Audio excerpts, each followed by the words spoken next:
Baik, kita bahas ya. Kita awali dengan bacaan basmalah. Bismillahirrahmanirrahim.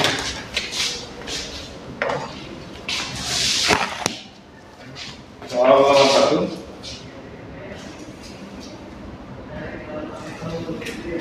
Ini soalnya ya. Darwin dalam bukunya The Origin of Species by Means of Natural Selection mempopulerkan istilah survival of the fittest. Istilah tersebut maksudnya adalah ya. Jadi si Darwin ini bicara evolusi ya, dia bicara yaitu seleksi alam.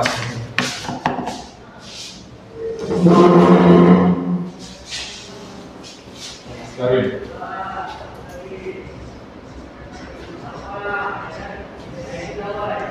Seleksi alam.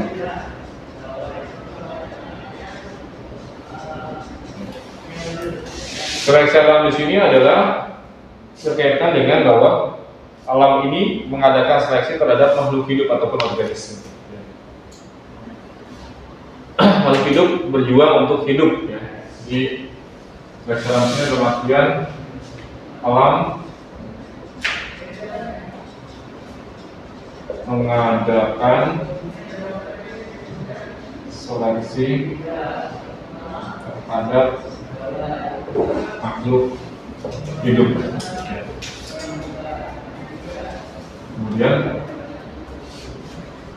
makhluk hidup yang bertahan hidup gitu ya, makhluk hidup yang lolos seleksi ya dia akan tetap lestari. Sementara makhluk hidup yang tidak lulus dari seleksi hidup dia akan mati.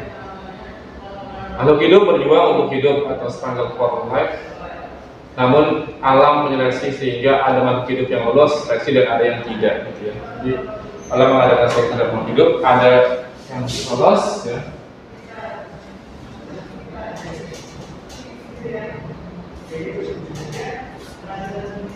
Ada yang tidak.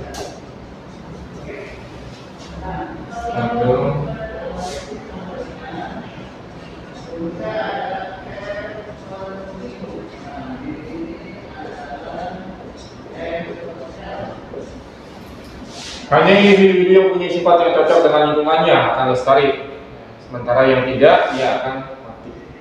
Nah, mekanisme ini itu namanya natural selection, seleksi alam.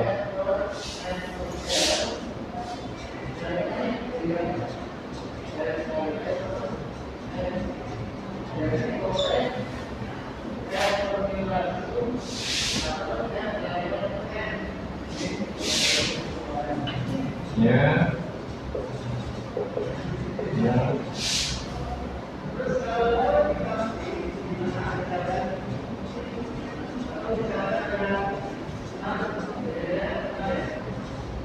Cocok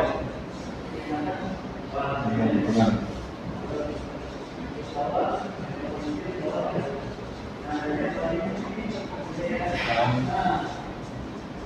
Sekali karbon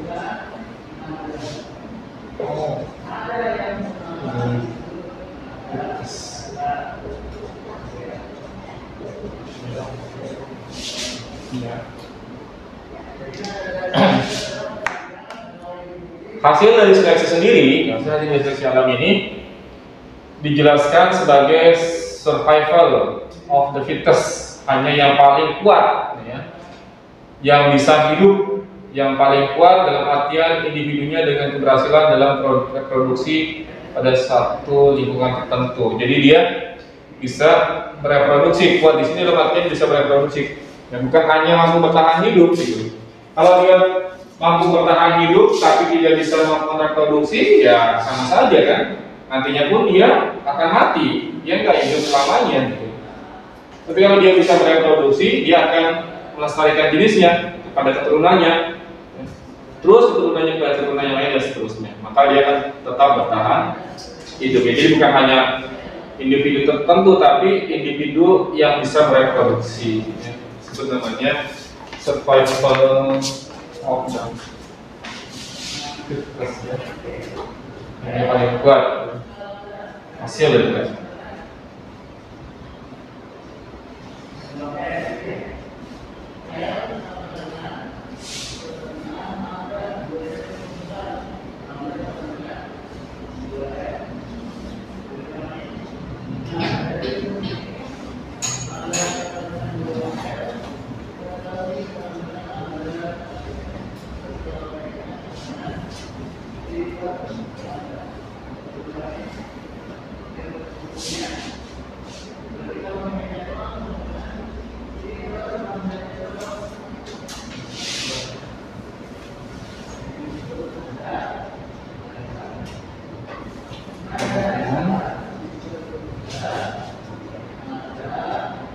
Mampu berreproduksi. Makanya ya, pilihan yang tepat di sini kaitannya tadi ya.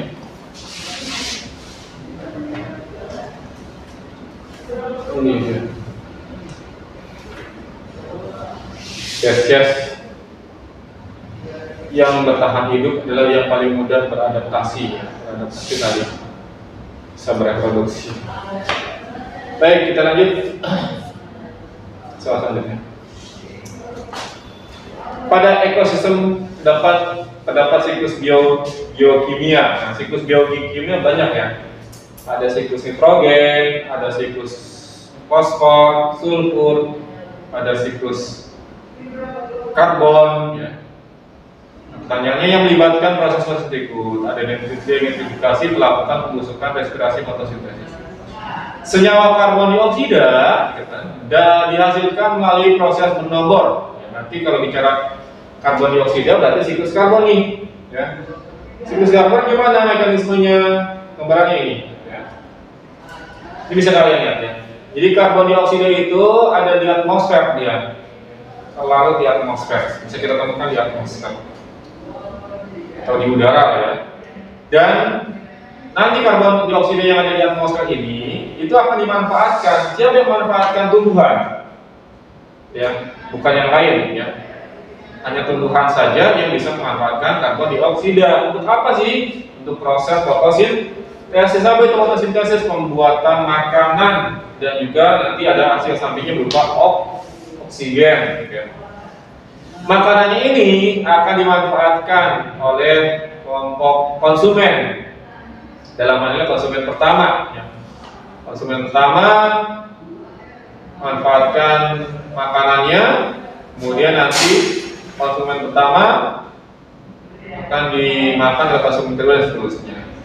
Nah, konsumen pertama ada konsumen yang lainnya akan melakukan peristiwa namanya respirasi, pernapasan. Nah, pernapasan itu mengeluarkan oksigen yang dihasilkan oleh tumbuhan dan juga melepaskan karbon dioksida.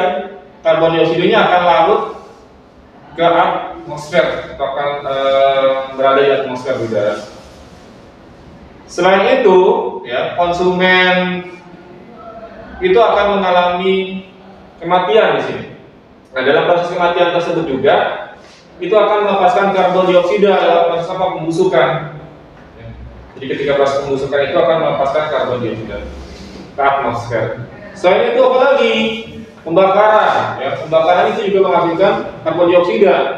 Kayu, bahan bakar fosil, dasar kendaraan, ya, kendaraan motor, mobil motor, ya, mobil motor ya dan sebagainya, itu juga menghasilkan karbon dioksida dan itu akan dilepas ke atmosfer.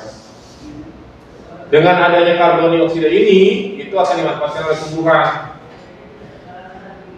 Itu akan tercipta keseimbangan kan. Kalau karbon dioksidanya terlalu banyak juga merugikan buat tumbuhan, bisa menyebabkan efek rumah kaca. Makanya ya harus terbanyak juga tumbuhan. Jadi penggundulan hutan itu berdampak terhadap bumi, jadi semakin panas karena karbon dioksida itu merupakan zat efek rumah kaca. Ya, jadi siklus karbon ya, dalam hal ini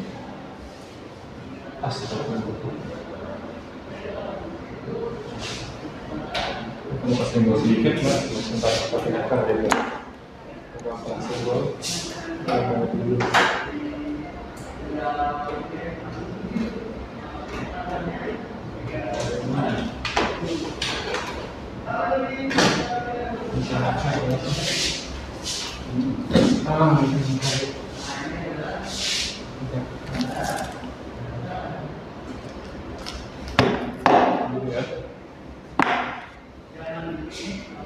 Di siklus karbon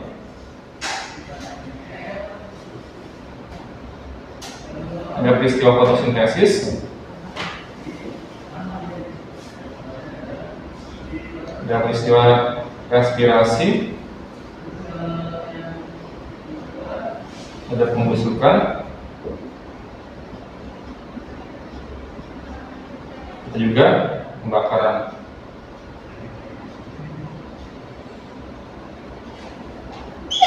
Kalau fotosintesis berkaitan untuk memanfaatkan karbon dioksida.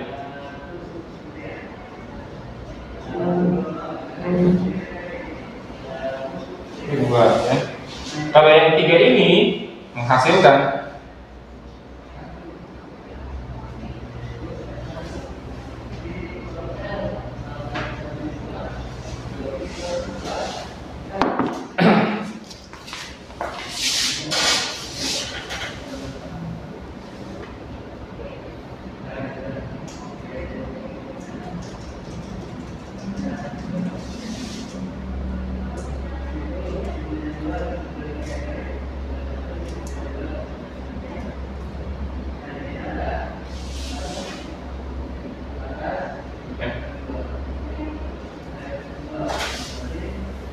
Oke, kayak ini pilihan yang tepat adalah pembusukan dan juga respirasi, ya, karena dia yang menyediakan atau menghasilkan karbon dioksida.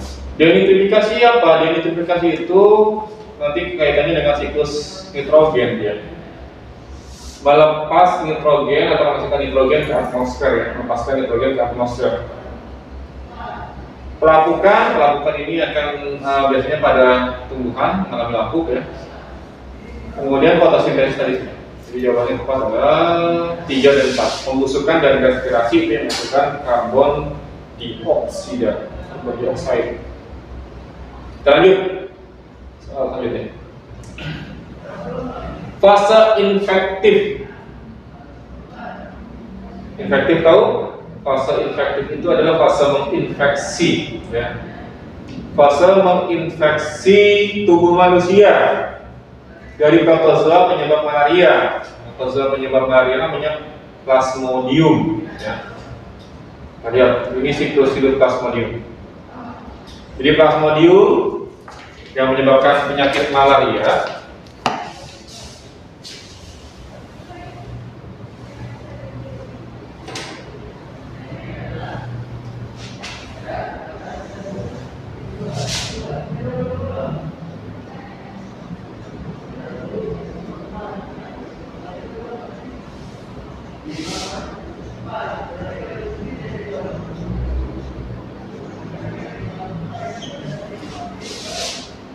diawali oleh nyamuk, ya.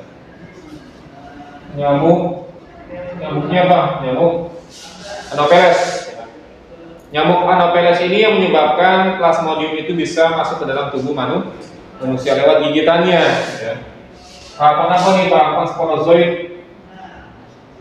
sporozoid. Ya. Dia menggigit manusia.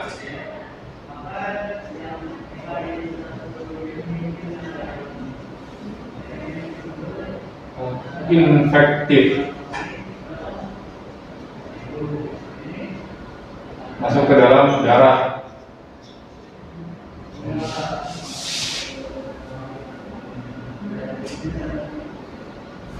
Jadi ke dalam darah menuju ke organ hati. Di dalam hati, sporozoid akan berubah menjadi merozoid.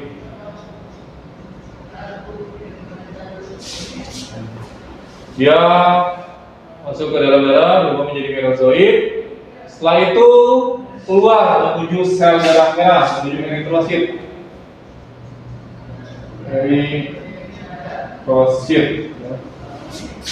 Di dalam eritrosit, dia akan mengalami replikasi, ya.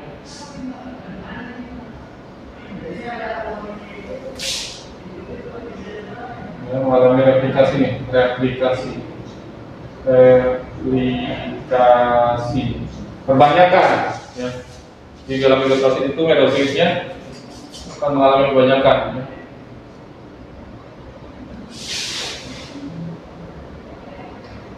Artinya kan merozoitnya akan terus banyak ya. Di dalam ilustrasi ini merozoitnya akan banyak. Kemudian hidrosit ya, zoit nanti akan menghancurkan kalau sudah banyak, sangat banyak sekali. Merozoit ini kemudian akan menghancurkan eritrosit ya. Eritrositnya ada yang akan menginfeksi lagi ya, menginfeksi lagi eritrosit nih, infeksi lagi eritrosit yang baru ya, bukan yang lama. Karena kan yang lama sudah dilanjutkan, infeksi eritrosit yang baru. Kemudian ada juga akan membentuk gamet, ya, gametosit, gamet betina dan gamet jantan. Dia akan melakukan fertilisasi, membentuk zigot, ya. Zigot atau istilahnya okista ya, okinet lah, okinet ya.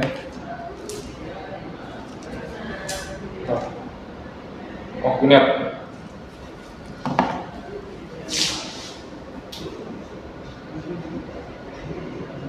Okinet akan berubah menjadi okista, okista, osit. Di dalamnya ada osit. Osit nanti balik lagi ke apa ini. Ini siklus hidupnya nih, siklus hidup plasmodium. Jadi bisa masuk ke dalam tubuh manusia ketika manusia digigit oleh nyamuk Anopheles ya, Anopheles.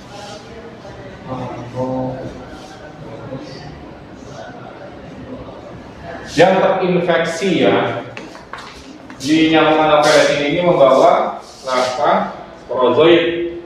Tapi kalau yang gigit manusia nyamuk Anopheles yang tidak membawa larva sporozoid nggak akan menderita plasmodium. Ini prosesnya. Jadi pilihannya tahapan infektif adalah tahapan sporozoid.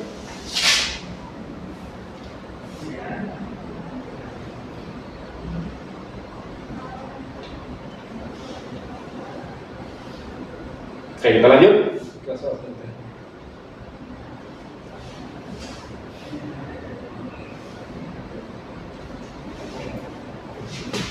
Menurut teori atau teorema Hardy-Weinberg, frekuensi alel dan genotip dalam kumpulan gen suatu populasi tetap konstan antar generasi. Maksudnya apa?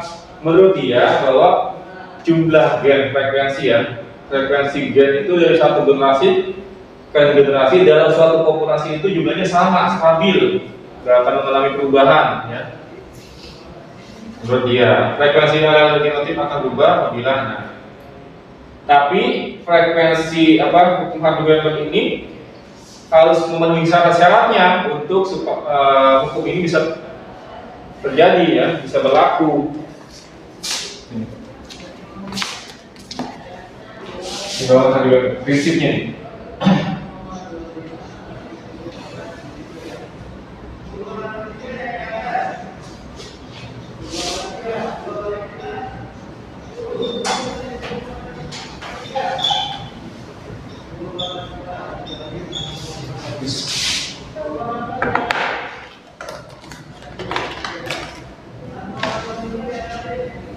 Prinsipnya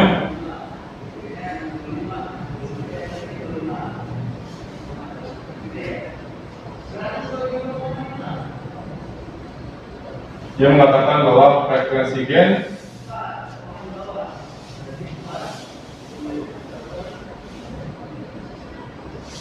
dan genotip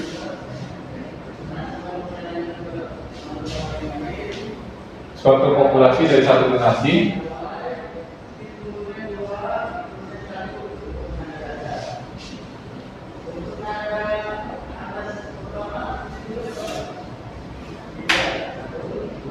ke generasi berikutnya adalah tetap.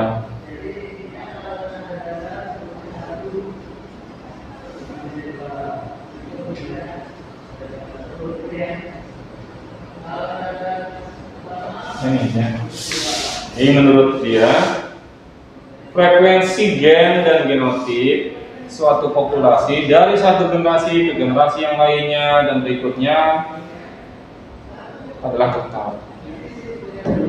Kemudian ada kesimpulan gitu. Jika hukum ini berlaku, ya, hukum ini berlaku, maka tidak terjadi evolusi. Kenapa? Karena evolusi kan itu kan mengubah, ya, mengubah gen, bahkan sampai mengubah organisme, ya, yang mereka memahami tentang evolusi. Tapi jika keseimbangan harian ini tidak berlaku, artinya frekuensi gen ini berubah, ya, berarti di situ terjadi evolusi. Nah, bagaimana sih biar supaya frekuensi gen ini selalu tetap atau hukum Hardy-Weinberg ini berlaku? Ada syarat-syaratnya. Ada 6 syarat di sini harus dipenuhi, ya. Lihat. Yang pertama dikatakan adalah populasinya harus besar, jumlah populasinya harus besar syaratnya. Syarat.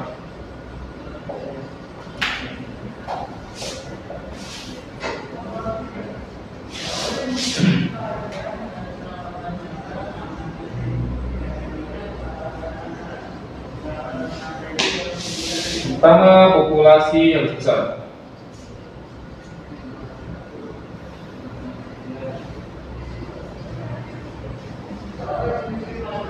Oke, ya.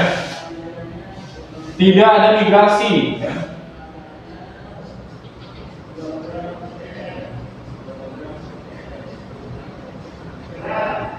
Migrasi ini baik yang masuk ataupun yang keluar, imigrasi atau imigrasi. Yang ketiga, tidak boleh ada mutasi, tidak boleh ada perubahan organisme, organisme. Tidak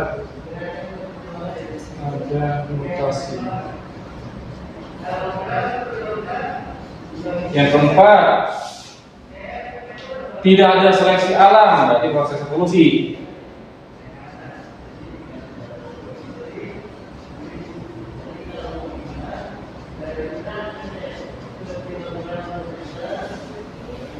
Terjadi perkawinan acak.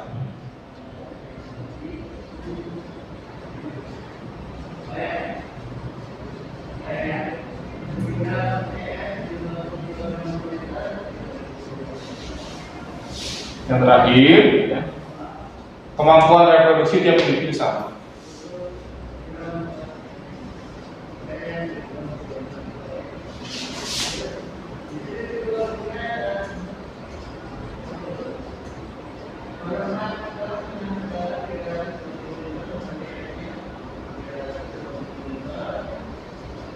Ini syarat-syaratnya. Kalau syarat-syarat ini tidak terpenuhi, maka tidak akan tercipta kestabilan hukum Hardy-Weinberg keseimbangan atau frekuensi gennya akan terus berubah.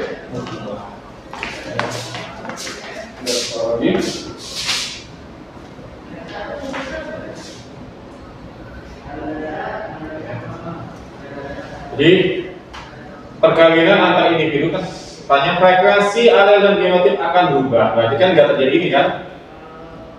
Kalau menurut dia kan tetap, ini kok berubah? Kenapa? Berarti ada syaratnya yang tidak terpenuhi, yaitu perkawinan antar individu bersifat memilih hal tertentu. Maksudnya apa sih Kak? Ya kalau perkawinannya acak ya, acak itu kan berarti nggak bisa memilih. Kalau memilih dalam suatu populasi itu kan ada istilah yang namanya gen dominan, resesif atau gen unggul sama gen tidak unggul kan?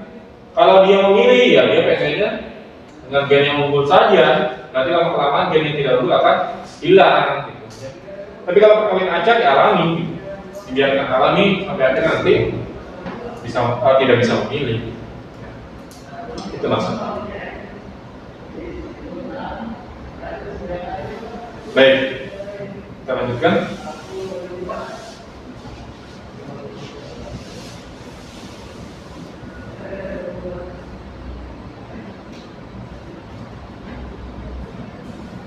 Oke, nomor 5. Salah satu peranan bioteknologi modern dalam dunia pertanian adalah penanaman tanaman budidaya kebal terhadap suatu penyakit atau tahan hama. Contohnya penyakit yang sering dialami oleh tanaman tembakau, yaitu penyakit mozaik yang disebabkan oleh virus tobacco mozaik, yang dapat dibuat kebal oleh aplikasi bioteknologi modern. Teknologi yang dimaksud adalah untuk mengubah mengubah organisme memiliki sifat baru. Lewat proses apa? Ya proses rekayasa genetika kan.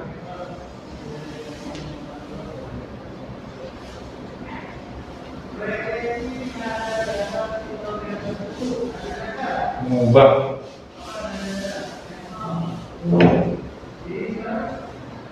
susunan gen organisme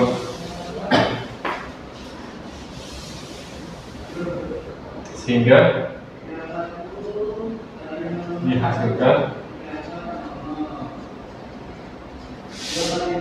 organisme baru yang memiliki sifat yang diinginkan.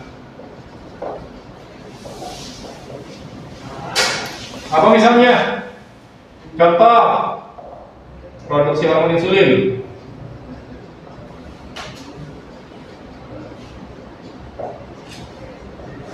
Siapa?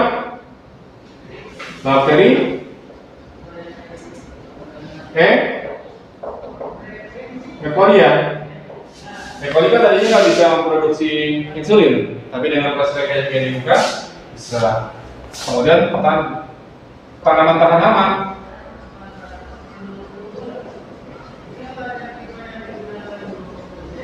Contohnya tadi, ya, atau contohnya adalah kapas tahan hama juga sama. Ya. Kapas tahan hama. Ini juga contoh dari bioteknologi rekayasa genetika. Menyisipkan gen sampai akhirnya dihasilkan kapas tahan hama, ya. Memanipulasi organisme atau rekayasa DNA. Jadi tahan terhadap hama. Biasanya hamanya itu ulat memakan daun. Kembali lagi soal. Jadi jawaban yang tepat adalah transgenesis. Nah, transgenesis itu nama lain dari rekayasa genetika. Kalau fungsi sel apa? Fungsi sel itu nama lainnya penggabungan sel atau hibridoma, ya, hibridoma. Itu contohnya pada produksi tanaman tomato, ya. Jadi menggabungkan dua sifat ke dalam satu organisme akan dihasilkan organisme yang memiliki sifat baru. Apa? Tanaman tomato itu tanaman yang menghasilkan kentang sama tomat, ya. Atau antibodi monoklonal juga sama. Mikropropagasi itu nama lain dari kultur jaringan.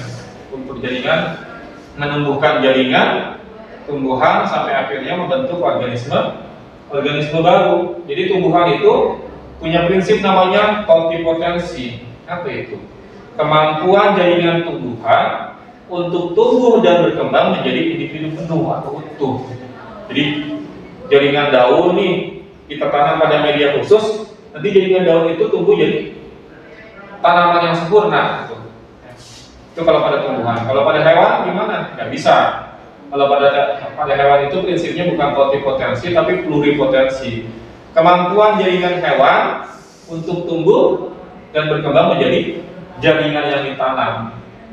Kalau jaringan yang ditanam itu jaringan kulit, yang tumbuhnya di jaringan kulit itu pada hewan. Transfer nukleus ini nanti kaitannya dengan cloning domba dua, ya.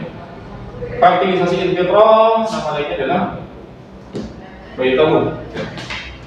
Fertilisasi in vitro.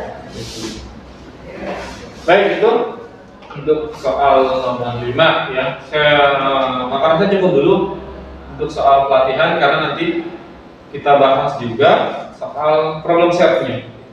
Sampai sini mungkin ada yang disampaikan tentunya. ya kita dapat bahas soal problem set juga. Silakan kalau ada yang sampaikan.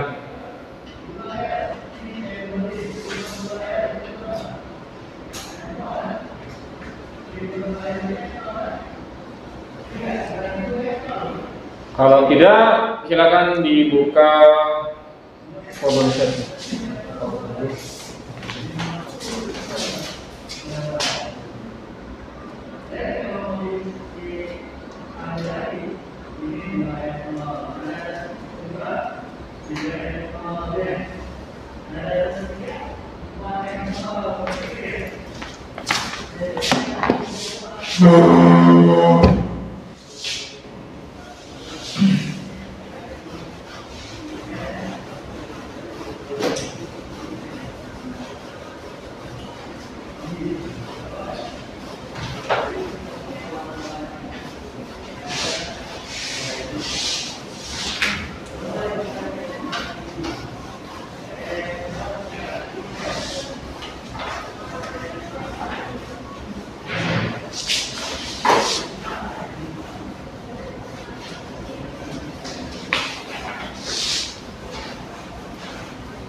Baik, kita lanjut. Belum siap ya?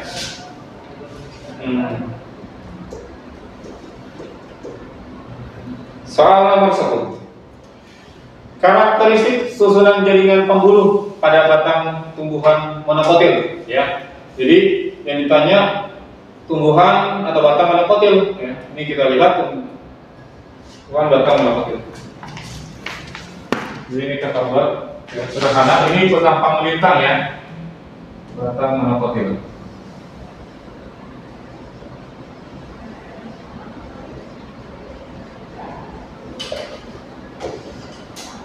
Ini ketika dipotong melintang, bentuknya itu lingkaran. Kemudian dia memiliki pembuluh yang tersebar, ya. Pembuluhnya tersebar di jaringan dasarnya.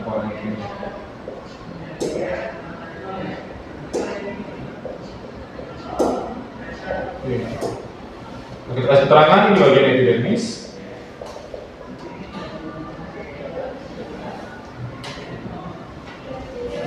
Ini jaringan dasarnya.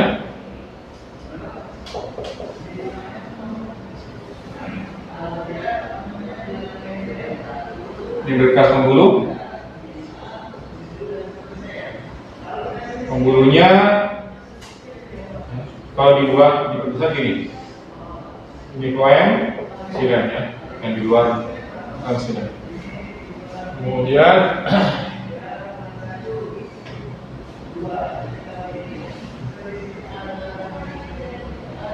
kayak ini ya. Ini jaringan epidermis ya, tapi dia tidak memiliki yang namanya kambium karena pada batang tumbuhan monokotil dia tidak memiliki kambium. Nah, tipe pembuluhnya seperti ini ya, namanya tipenya kolateral. Tipenya kolateral tertutup. Beda dengan batang trikotil. Kalau batang trikotil nanti ini istilahnya namanya kolateral terbuka. Di antara kloem dan silem ada kambium. Balik lagi ke soal.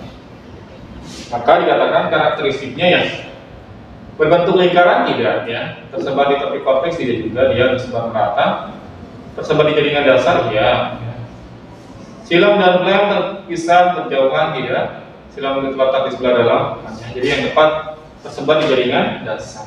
Ini batang tumbuhan monokotil. Lanjut kita ke soal selanjutnya. Soal nomor 2 terkait dengan batang tumbuhan dikotil. Keterangan yang tepat untuk bagian-bagian yang tertera pada gambar penampang melintang batang tumbuhan di atas. Ini batang tumbuhan dikotil seperti ini. Saya harus ketahui. Batang dikotil. Beda sekali dengan batang monokotilnya. Sama dibuat penampang melintangnya, ya.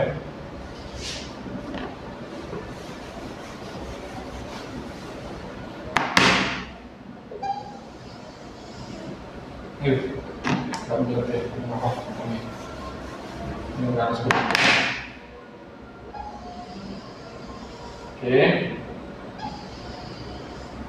dia lebih konsentrasi ya. Ini secara gambar secara langsung.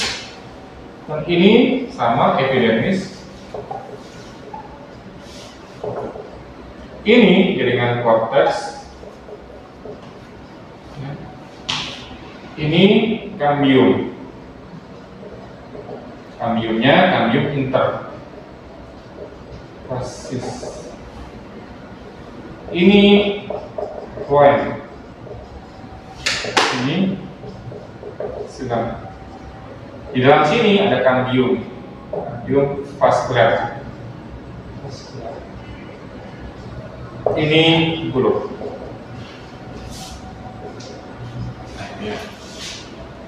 Oke, kalau kita lihat ke soal, kita lihat soal. A itu epidermis, B itu jaringan korteks, C itu floem, D kambium, E xilem, F pembuluh. Yang keempat ya A. Lanjut ke soal selanjutnya.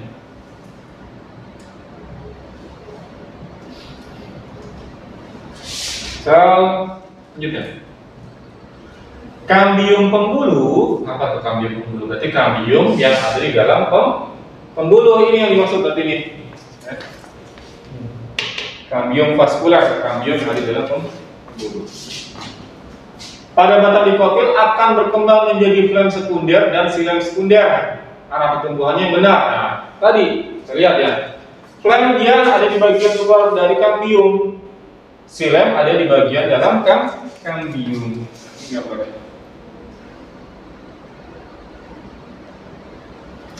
Maka xilem sekunder itu pertumbuhannya ke arah luar dia, karena dia berada di luar dari kambium. Sementara xilem sekunder pertumbuhannya ke arah dalam, karena berada di bagian dalam dari kambium. Ini ke kambium nih, ya, ke bagian kambium. Xilem di luar, floem di luar, xilem di dalam. Ya, karena luar pertumbuhan xilem sekunder, karena dalam bentuk xilem sekunder.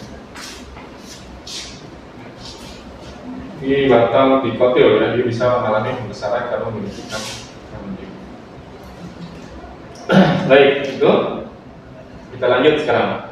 Batang monokotil, batang dikotil. Sekarang kita masuk ke akar nih. Jaringan akar jagung. Jagung itu tumbuhan dikotil atau monokotil? Monokotil, ya. Jaringan akar monokotil pada jagung yang terletak di antara epidermis dan endodermis dan tersusun atas beberapa lapis sel parenkim serta memiliki ruang antar sel yang dapat berfungsi sebagai tempat pertukaran gas andalan. Nanti kita lihat dulu ya. Ini ya. Ini akar monokotil.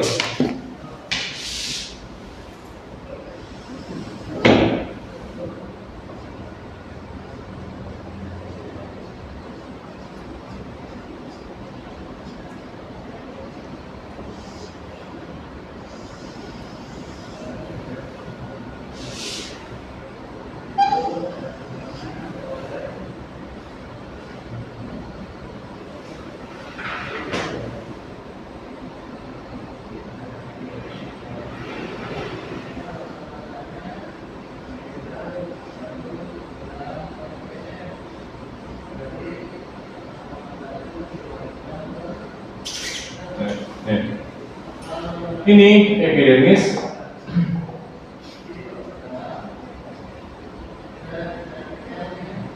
Ini disebutnya jaringan korteks.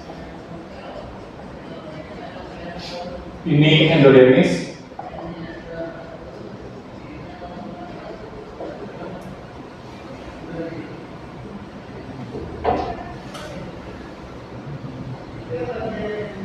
Ini bagian dalamnya ada vesikel. Ini yang sering pembuluhnya ya, floem, xilem, floem, xilem, floem, filen. Ini ada pada ini.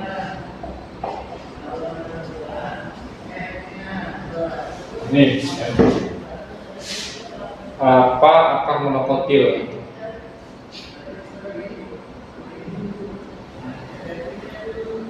Katanya apa tadi? Jaringan yang terletak antara epidermis dan endodermis. Berarti jaringan korteks.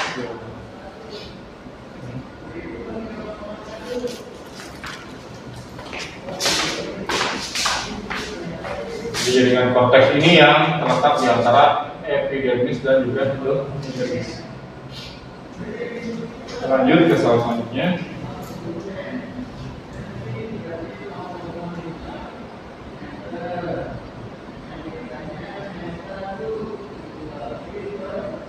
Baik. Perhatikan gambar penampang lintang akar dikotil. Nah, kita lihat akar dikotil.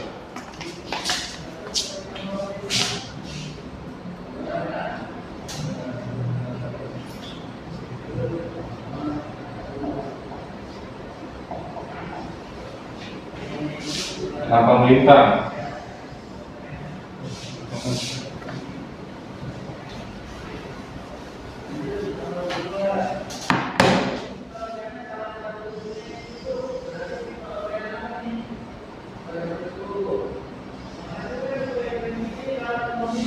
Kalau akar dikotil, bentuk pembuluhnya berbeda. Ini siram, yang bentuknya seperti bintang siram. Poem. Sama epidermis. Korteks.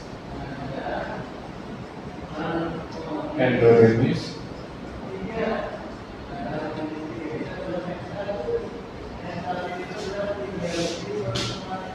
Jadi di bagian dalamnya ini ada perisikl.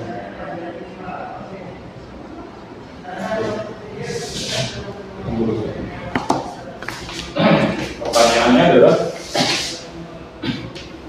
bagian yang berfungsi membentuk cabang akar ditandai oleh nama. Nah, yang membentuk cabang akar adalah bagian peran dari perisikl.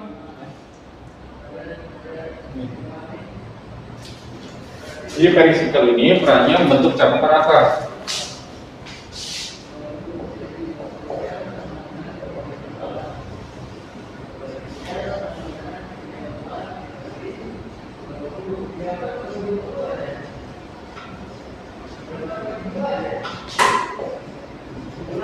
Cabang akar.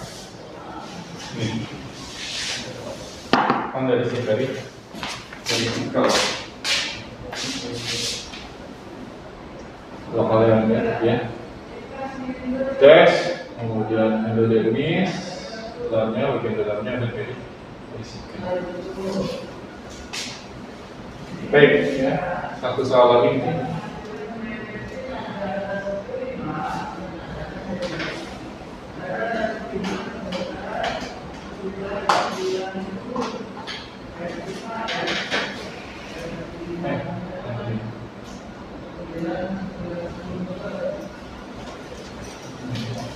Pernyataan yang tidak tepat mengenai akar adventif pada tumbuhan adalah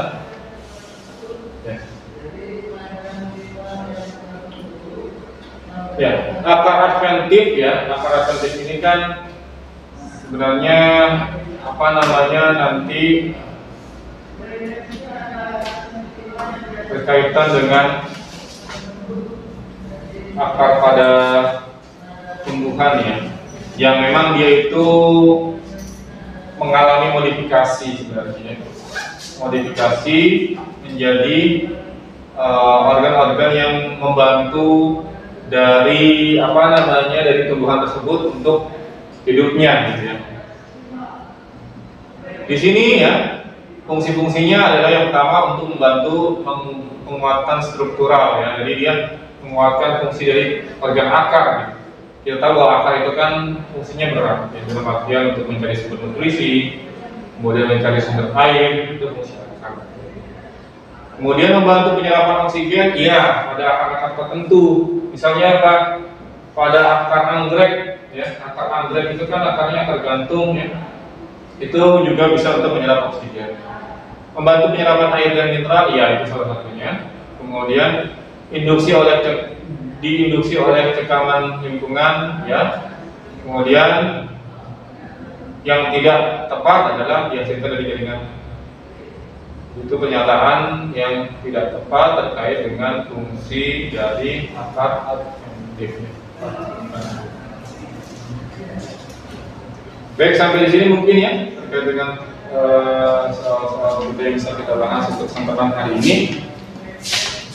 Ada yang sampaikan, ditanyakan pembahasan kita hari ini?